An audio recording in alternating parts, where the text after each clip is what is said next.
Welcome to 40,000 Daily Show. Түрүү гараг бол сүүний нэвтрүүлгээр явдаг кинодагийн нэвтрүүлэг 2026 оны эхний дугаар маань нөхөр эхэлж байна. Өнгөрч 7 хоногт Монгол улс Улаанбаатар хотод маш олон сэдвүүд болж өнгөрлөө. За тэгэл өнөөхөл би өмнөс нэвтрүүлэгтэр ярьдаг байсан энэ суглаа лойрын асуудал бүр хэрэг сэтэрлээ. Тэгээ бөөнөрөө нэг бичлэгийг хамтдаа үзцгээе. Монгол хүмүүс нэг нэгэ зайлдаад үнэхээр ямар хөгийн болцсон юм бэ? Хэрвээ энэ нэвтрүүлгийг ингээ үзэж байгаа бол наад мөнгө чинь өстой хизээш танаас хоол болохгүй заа юм биш. Тэгээ өчтөр гэртээ фэйсбүүк хоо гівчихсэн бохгүй юу? Гэсэн чинь нэг хаан суглаа гэдэг нэртэй тийм лайв гараад ирсэн. Тэгээд яадаг юм бол гээ орсон чинь хүмүүс суглаа бодолтож аваад хусаад мөнгө очоод.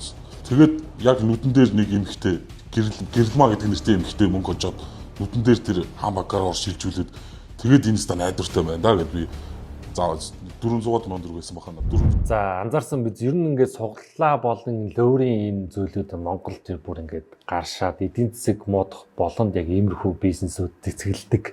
Одоо нэг бүр бизнес гэж хэлэхээр болсон хүмүүс нэг амар их мөнгө олж байна.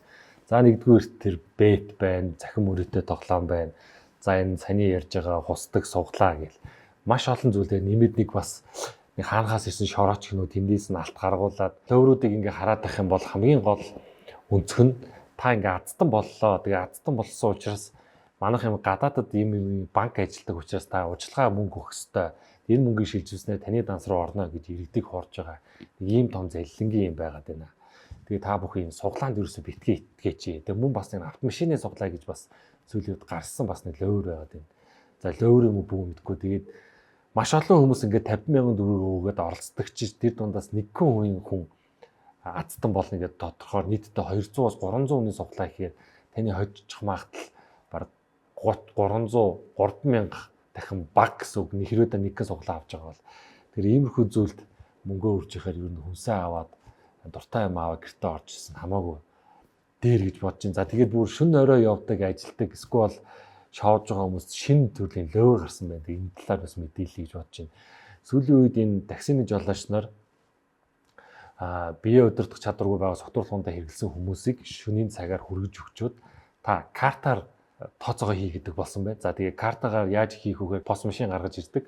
За тэгээ нөгөө хүн картаа өгөнгүүт та нууц кодоо өгөөрэй гэж хэлдэг тийм залин гарсан байна. Тэгээ нууц кодыг мэдэж аваад тэр хүнд буцаагаад өөр хүний тийм карт өгчдөг. За тэгээд тэр хүний картаар нууц өгнө гэж бас гүйлээ гаргаж байгаа.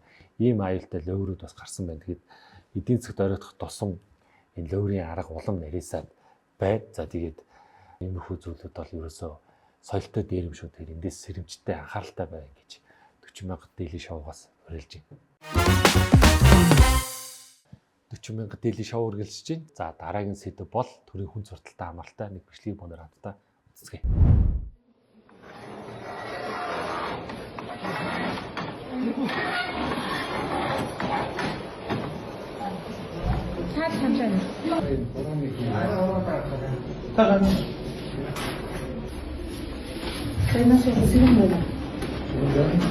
Yung harta sih kunci gitu. Bagus deh yung harta gitu. 그리고 밥퍼서 없을 수 있어요. 밥퍼서 저희로 어떻게 заавал энэ шаардлагатай байгаа болохоор энэ хүмүүс үүсгэж байгаа бас энэ хүний хэлхийг хийхгүй шүү дээ.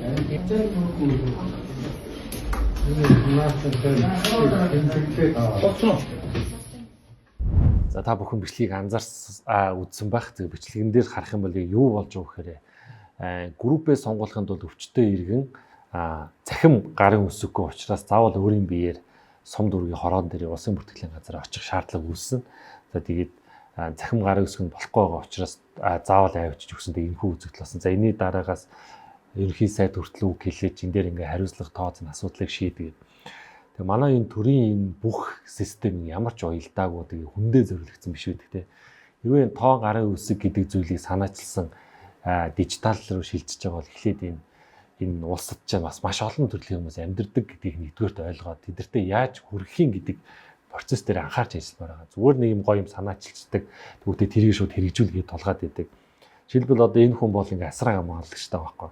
Асан хамгаалагчгүй хүмүүс бас яаж энэ тоон гарын өсгөө өөрийн биеэр авч очих юм. Энд дээр нь төрийн албан агчтай нь яаж ажиллах юм гээд бүх процессыг энэ бүх иргэдэд хүрэхэд хүртэл ингээ детальчж зааж өгдөг ийм заавартай энэ төрийн үйлчлэгнүүдийг явуулмаар байна. Тэгээд бас үнэхээр бас төрийн албан хаах ямар хүн зурталтай байгааг харуулсан юм зүйл боллоо. Тэгээ энэ дээр уг нь нөгөө хэсгийн ахлагч нар мань уг нь ажиллаа хийх ёстой. Сард сая 200 мянган төгрөгийн цалин авч байгаа. Эдгээр мань хайцсан бэ. Тэгээ сонгуул болохоор амилдаг гэж өгнө. Хэрвээ сонгуул болж исэн бол үүдийг манаа сууж байгаа. Тэг яг хэрэгтэй цагтаа эдгээр ажиллаа хийхгүй байгаа. Тэгээд төрийн хүн зуртал хаанч байсаа л шүү. Хэдээ зэгцэрх юм байна. 40 мянга дээлийн шоу үргэлжжээ. За дараагийн бас өнгөрч 7 хоногт болсон топ сэдвүүдийн нэг нийслэлийн татварын газрынхан Дубайд очиж аялжээ. Мөнөөр бичлэг авдаг үзье.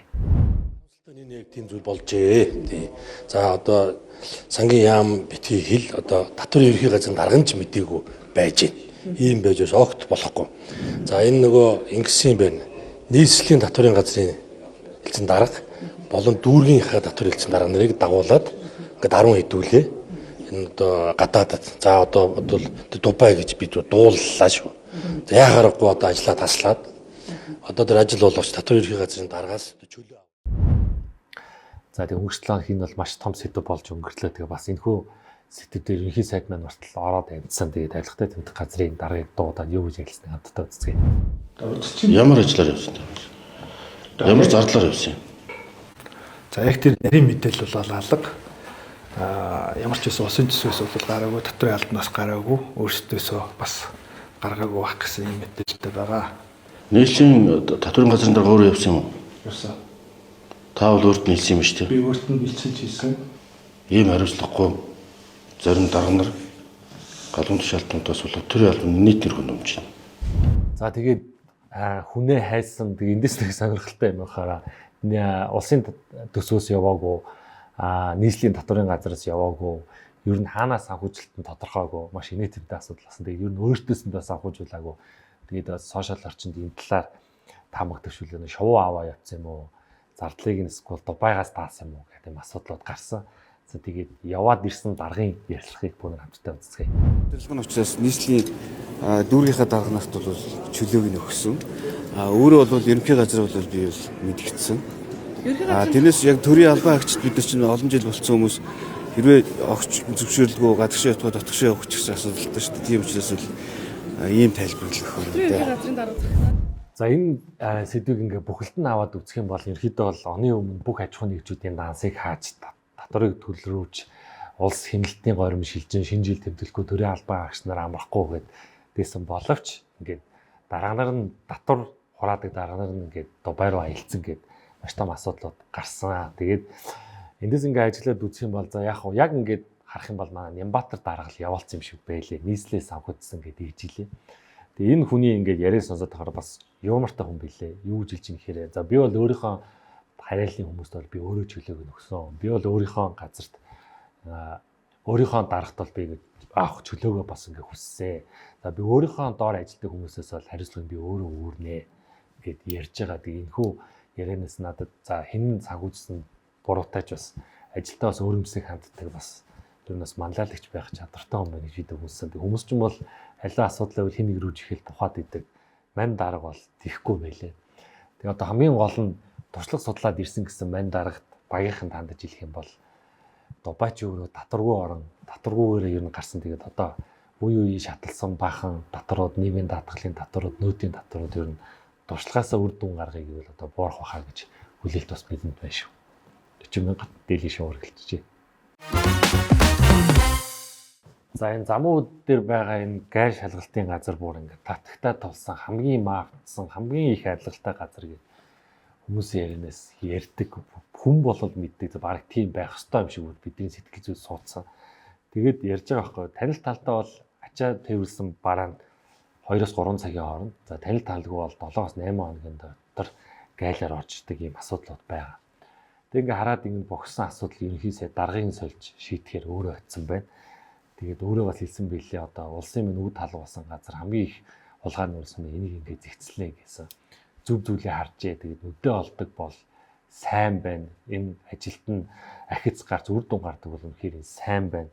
Гэтэ бас л сүржин pop зар сурчлагаар мэт юм явчаад үр дүн гардаг ч харамсалтай байдаг тийм. Шалж үзэн шүү дээ. Наа чинь бараг 2 дахин нэмэгдсэн байгаа шүү дээ. 2 дахин нэмэгдээ. Захимжилт ялбаршуулалт зөндөө хөгдөд байгаа мөртлөө оронтооны мэдээж нүсэр хүн сурталч хэрэглэлтэй албац болсон. Ялгууртай ханддаг болсон. Карготой машиныг ялгаж оруулдаг нөгөө гаалтай машин, гаалгүй машин тэргээд нэг юм богширсан систем бий болцсон гэж оронтооны мөцгөр нэм болоод ирэх юм иргэдийн санал гомдол ирж байгаа. Тэр бас үндэстэй гэж үзэж байгаа. Тэгээ энэ төрийн албан дотор ч юу хамгийн хурдан баяждаг одоо сектор гэх юм уу, салбар гэх юм. Энэ гайлах юм шүү дээ. Гайлд орсон хүмүүсийн хөрөнгө оруулалтын мэдүүлэх нь тэрбум орсол сарайхан цалин нөгөө 2 сая төгрөг аваад идэг. Өөрийнх нь хөрөнгө оруулалтын мэдүүлэх нь тэрбум гаргаад идэг. Тэр гайлд орчвол энэ хурдан байж байгаа юм шүү дээ. Янз бүрийн стартап байж байгаа. Тэгээ нэр нөгөө нэг ханаас 8.1 тэрбум гардаг мань нөхрийн хэрэг юу болсон бэ? Тэгээ хойно дандаа нэг бас 40-тэй байдаг болохоор хэрэгэн шийдэхгүй юм. Сонсохны нэг амралтын газар наранд байгаад байгаа алсаар байсан та. Тэгээ ер нь хүүхдүүдтэй нэг гайлд ор гэж зөвлөөр юм уу доо. Янз бүр ажил хийж байгаа тий. 40,000 дээли шавар гэлж байна. 40,000 дээли шавар гэлж байна. За тэгээд ер нь Монгол улсад сүүлийн жилүүдэд маш их аимшигтай хэрэгүүд гардаг боллоо. Жишээлбэл 16 настай охин найзууд нь нийлээд амийн нэгүүд гэсэн. За саяхан хүртэл хөр шайлынхаа эмэгтэй хүүхэдтэй навд ингээд агин нэгүүд гэсэн ингээд ийм том асуудлууд ер нь нийгэмд толгорсон аимшигт хэрэгүүд гардаг боллоо. За тэгээд энийг ингээд олон улсын түвшинд яагаад ийм хэрэгүүд үлдээд юм гээд би судлаад үзлээ. За тэгээд судалж үзэхэд хүн угаасаа муу төрдгүү нийгэм хүнийг ийм болгодог гэдэг асуулт эхлээд тавьдаг юм байна. Нийт судалгааны баг 90 гаруй хувь нь нийгэм хүнийг ийм болгодог гэдэг ийм судалгааны хариулт нүүбэд бүртгэгдсэн байт юм байна. За тэгээд яагаад ийм криминологийн ийм судалгаагаар яагаад ийм зүйл хийдэг болсон бэ гэхээр үндсэн 5 шалтгаан байт юм байна. За нэгдүгээрт болохоор бага настай хүчирхийлэл авч исэн. Хоёрдугаарт архитын согтурсан үедээ ийм асуудалд ордог. Гуравдугаарт сэтгцийн эмгэг, за тэгээ ядуурлал нь стресс, за мөн хариуцлага султаа хуулиас болж эдгээр хэрэгүүд ингээд үүсдэг.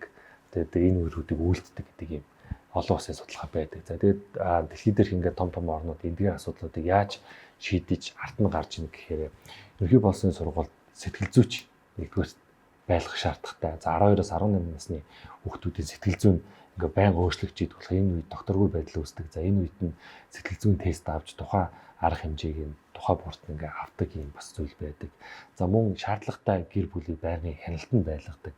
За тэгээ нийгмийн боловсролыг эрэг зүйл рүү харсан контент уран бүтээлээр ингэж төвлөрүүлдэг. За тэгээ мөн ядуурл ажилгүйдлийнхаа эсрэг байнга арга хэмжээ авдаг. За тэгээ мөн яг ийм аимшигт хэрэгтэй холбогдолтой хуулийн процессыг хордлуулж чангадах гэдэг эдгээр зүйлүүдээр их сайжруулж за энэ хүү аимшигт хэрэгүүдийг бас дарж исэн олон улсын кейсүүд байт юм байдаг. Монголчууд бас эндээс суралцаж үзээсэй гэж хүсэж байна. Тэгээд уяг энэ аимшигт хэрэг болсны дараа нийслэлээс ярьж байгаа юм хамгийн их төвлөрөл ихтэй эвгүй байгаа зэрэг камер тавил гэдээ ирж илээ. Тэгээд 1000 камержуулаад нэмэргүй сэтгүүг нь өөрчлөгдөхгүй бол энэ асуудал гарсаар байх болно.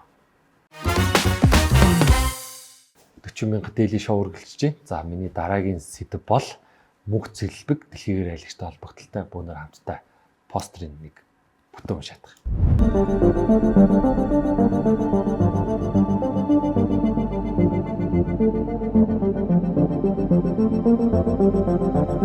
За энэ хүү пост гарснаас хойш нийгмийг хоёр хуваалаа. За тэгээд би хувьдаа бодохдоо ийм өргөн удам нутагтай, ийм цөөхөн 3.5 сая хүнтэй, ийм их баялагтай, дөрвөн үйлрэлтэй, ийм гоё газар нутагт амьдарч байгаа ийм хүмүүсийг ийм чигтээ амьдралж байгаа нь үнэхээр хангалтгүй гэж боддог үзэж байгаа. Чин яагаад гэвэл хүн бол мэдж байгаа. 3 хүн болгоно нэг нь ядуу. За тэгээд түгжирлэл нь бүр ингээд дийлдэхэ байцсан. Өвөл болохоор хүүхдүүд нь томог өвчнөр бол бүгд имлэгт ээж аав нь гадаа бензинд очирладаг. За тэгээд нийгмийнх нь авилгын индекс шодрох бус байдал нь бүр тартагтай тулцсан. Авилгын индексээрээ дэлхийн 144 оноос 125 ийм байгаад бол Монгол улс үнэхээр хангалтгүй инээс сайн байх хэрэгтэй гэж би өөртөө хардаг.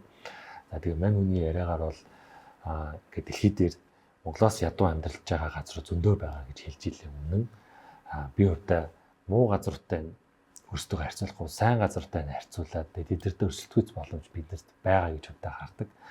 Тэгээ Монголын ирээдүй гихээтэй байгаа. Гэхдээ бид нар зөв сонголттой ээж эргэн бүрөөрөөс хариуцлагатай байхгүй бол энэ амьдрал хүүхэд тэр миний хүүхдийн хүүхдэж хүртэл өвлөгдөх байгаа учраас наан сайн хэл засах хэрэгтэй. Тэгээд сайнтай өөрийгөө жиш ярьсан дээр шүү гэж зөвлөмөр. Тэгэхээр Монгол улс үнэхээр болоогүй байна. Одоо энэ дарга нарын байж байгаа царайг хараа л та. Дэлхийд даяар ингээл одоо зүгээр Сингапурын тэр их барьж байгаа нам нэг юм жижигхэн өрөөнд байгаа бүх юмараа захим руу шилжүүлж хахад Монгол дарга нар шал эсрэгээрээ нэг том машин аваад нэг том ганган гяланцэг нүд гэлбмаар өрөө ингээл янзлаад одоо бодит байдлаа бид нар харж шít. Тэгэхээр иргэд ингэж нөгөө өөрсдөө бид нар шахахгүй бол явахгүй. Хоёрдоо ч одоо ингээд гадны зочид хөтөлөгчид Монголд ирээд ингээд шоолно шít. Одоо энэ хууль зүйн яам руу ороод мэдээж их гоё өрөө байгаа. 40,000 дээлийн шоу үргэлжлэж байна. За нэвтрүүлгийн нэг болон болох хотын соёл болон энэ удаа би цагаа баримтлахыг уриалж байна. За олон улсад бол жишээлбэл Германд та 10 цагт хүнтэй болцсон бол 5 минутын өмнө очих юм бол яг цагтаа ирлээ гэж үздэг. За Швейцарт та хүнтэй 10 цагт болцсон бол яг 10:00-д очих юм бол тэнийг хоцорсон гэж үздэг. За Монголд бол яг Монгол цаг гэж байгаа те ямар нэгэн арга хэмжээ, хурим найр, хүний төрсөн өдөр нэг 30-аас 1 цаг заавал хоцорж очих хэвээр. Энэ тэгээд нэг юм Монгол цаг гэдэг юм балаа соёл үүдэг. Энийг одооноос бүгдээ халцгаая. Бүх хүний амьдрал яг артаа цагтаа төлөвлөгөөтэй амьдардаг болсон. Тэгээд хин нэгнийхээ урьсан арга хэмжээнд яг цагаа бариад цагтаа очдог. Гэт 40,000 дээлийн шоу уриалж ин. Тэгээд нэг юм мангар шалтгаан гэдэг те гадаа амьд төвжрэлтэй байлаа гэд. Бүгдээр Улаанбаатар хотод анх удаа амьдарч байгаа ш. Улаанбаатар хот угаасаа төвчрдэг. Гой цагтаа очиод цагтаа үйл ажиллагаа дуусаад дараахан ажил амьдрал цагаа зарцуулах нь хамгийн их хотын хамгийн соёлтой хүмүүсийн соёл шүү. За тэгээд соёл том бодлогоос биш жижигхэн хөвшил хэм маягаас эхэлдэг. За тэгээд 40,000 дээлийн шоугаас цагаа баримтлаж цагтаа очихыг уриалж байна. 40,000 дээлийн шоу үргэлжлэж байна. За тэгээд миний нэвтрүүлэг болгон дээр орж байгаа топ хүн бол би баг Нимбатар даргатай нэг очиж уулзмаар санагдаад байгаа. За өнгөрсөн 7 хоногт бас л Нимбатар даргатай холбогдолтой маш том асуудал гарлаа. Комедиан амарчин амраагаас ахуулаад ер нь фэйсбүүкээр олон нийтийн хэвлэлүүдээр хоорондоо байлдаж эхэллээ. За учир шалтгаан юу гэхээр улс төрийн давцан дээр Монгол ардын намаас дараагийн хотын дарагт өрсөлдөгч хүмүүсийг хайж эхэлсэн өрсөлдөгч нар нэг нэгээрээ тодорсон ийм процесс явагдаж байна. За тэгээ энтэй хамааралтай нэг руугаа дайрсан нэг нэгээ гүтгсэн ийм асуудууд явж байна. За хамгийн сонирхолтой нь за Нимбатар дарга бол хотод маш олон зүйлийг санаачилсан хийж байгаа. Бараг өмнө хизээж байгаагүй төсвөр маш олон ажлуудыг хийж байгаа гэж өөрийгөө дүгнж ярьж байгаа. Тэр бол өмнө ортой. Тэгээд угаасаа мөнгө нь байхаар хийгчл таараа гэсэн бас өнцгүүд бас байгаа. За эндээс одоо хамгийн сонирхолтой нь байгаа нь Нимбатар даргын оронд очихоор санаахж байгаа Монгол ардын намын гишүүн гэж сонссон би. Бат Амгалан гэдэг хүн гарч ирсэн. За одоо мань хүн бол Эрдэнэт үйлдвэрийн зэсийн угаалга дээр үйл ажиллагаа явуулдаг амар баян хүн гэж сошиал медиагаар яваад байгаа. За энэ хүн бол нийслэлийн намын Монгол ардын намын нийслэлийн хороодын хүмүүст уулзаж мөнгө хандварлаж гэсэн шоу мэрэ явж байгаа юм билээ. За тэгээд Бат Амгалан гэдэг хүний оронд бол Нимбатар дарга нь бол арай дээр байхаа гэж би удаа бодож байна. Тэр хүнийх нь өмнө хийсэн зүйлүүдийг судлаад үзсэн чи ер нь жоохон хотын даргыг бас хэр баргийн хийчдэг байхаа гэж удаа харж байна. Тэгээд сонсохны улс төрийн шоумаас сонсохны Бат Амгаланхын хайрт хөрөлсөг хөргөлж байгаа гэж сонссон. Тэгэхээр ч одоо юу гэсэн үг юм бэ? Улсын хурлын дарга нь хөрөлсөгийн парагц. За дахиад ерөнхий сайд нь хөрөлсөг хөргөлөгчийн парагц. Одоо хотын даргыг нь дахиад Бат Амгалан гэдэг хүн хэрвээ ерөнхийлөгчийн хүнд тавигдах юм бол Монгол улс чинь тэр чигтээ хөрөлсөг хөргөлөгчийн орн болох нэ. Ухаантайлаг энэ ус төрчт нь энийг ойлгож ингэж болтгийн болон бүү сайн мэдэхгүй байна. Тэгээд ямар тач Улаанбаатар хотод хотын даргын зодоо эхэлсэн байна шүү.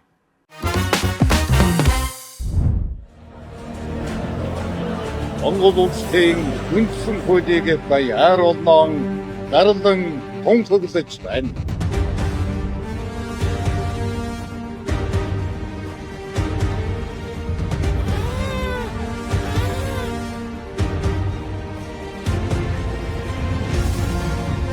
Эрүүл аюулгүй орчинд амьдрах хэрэгтэй.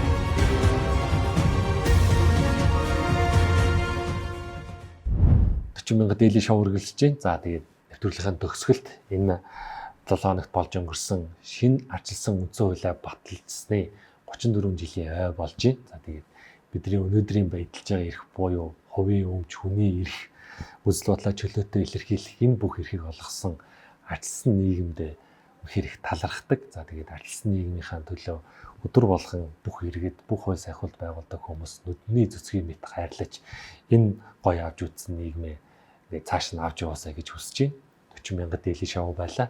Тэгээд бусдыг байгаагаар нүлээн авч бусдад төвөг удахгүй байхаас их хотын соёл эхэлдэг дараагийн дугаараар иргэд уулзцгаая.